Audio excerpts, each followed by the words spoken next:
my name is KT Lowe. Yes, and my name is Jef Reynolds.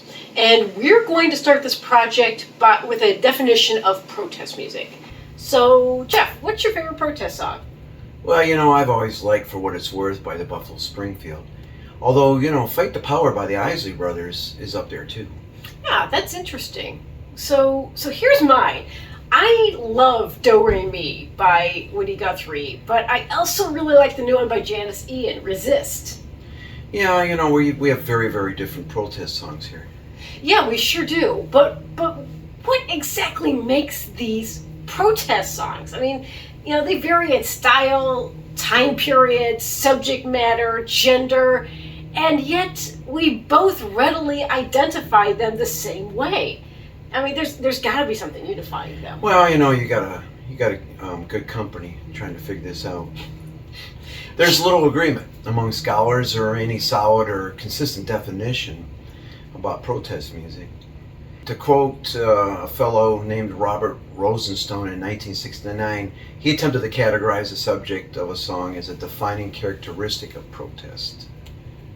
The problem is he does so almost indiscriminately, counting on anti-war, civil rights, head songs about drug culture, and songs about societal malaise, repression, and personal plasticity, or phoniness as categories.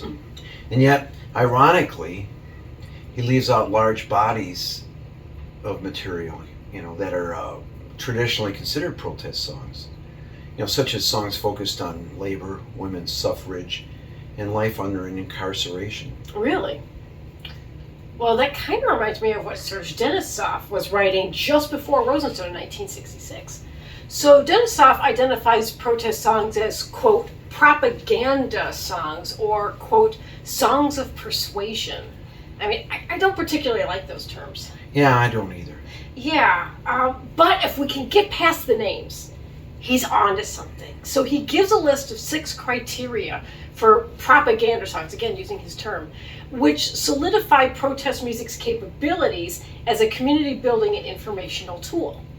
So these criteria range from, quote, soliciting and arousing outside support and sympathy for a social or political movement, to establishing ideals and values among listeners, to pointing to societal issues. What Denisov really does that's important is that he adds the social side to protest music and does it well.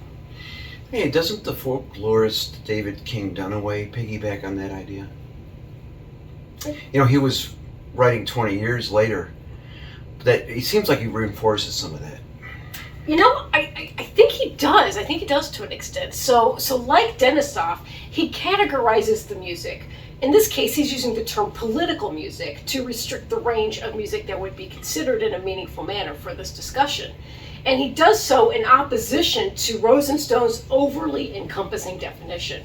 More importantly, however, Dunaway looks beyond considerations of genre and temporal concerns to incorporate any number of songs. It shifts the attention from style or surface subject matter to matters of purpose and intent. He cares of what the songs are actually about. So as he quotes, the field of political music includes everything from an electoral song of the 1780s to a punk song of the 1980s. So by relieving protest music of genre and time considerations, he expands the temporal and stylistic range of songs that can be considered protest.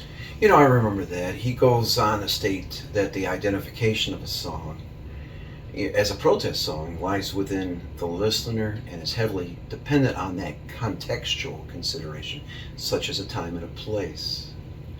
This becomes crucial when sorting through the myriad of songs available during recorded American history. And it should be noted that a song that qualifies as a protest in a one time period may become simply a song or a simpler song in another, such as If I Had a Hammer. Yeah, that's right.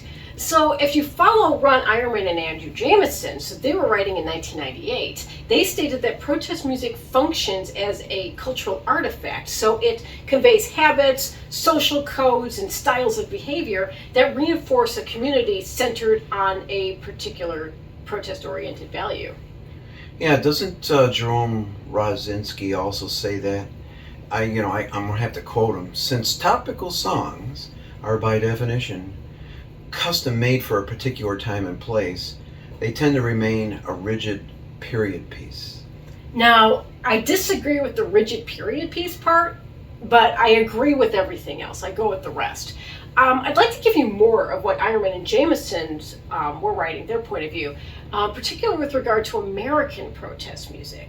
So they wrote, perhaps nowhere has the role of music been more important than in the United States, where social movements have often been less ideological and more emotive than in other countries. It has been perhaps primarily through music and song that social movements have exerted their main influence on the wider American culture, as well as on the rest of the world. So, protest music is a social memory device.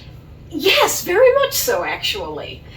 So we use the music as a way to remember an event and not the other way around. So with all this in mind, that leaves us without a single working definition, but a lot of pieces that can form a definition of protest music.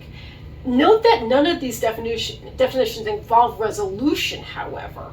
So a lament or a complaint can be a protest sign, as Denisov notes. So let's give this a stab. Protest music is an art form that communicates messages surrounding a specific social or a politically oriented goal. No, I like that. But I'd like to add to it. Let's add, in addition to its informative functions, protest music has an emotional component that is intended to maintain support for a community that already exists, as well as to draw new members into that community of protest that the song references. That's a lot of work for a song to do, huh? Yeah, I know. We haven't even gotten to the artifactual part yet. I guess that's for another day, right? Yes. Yes, it is.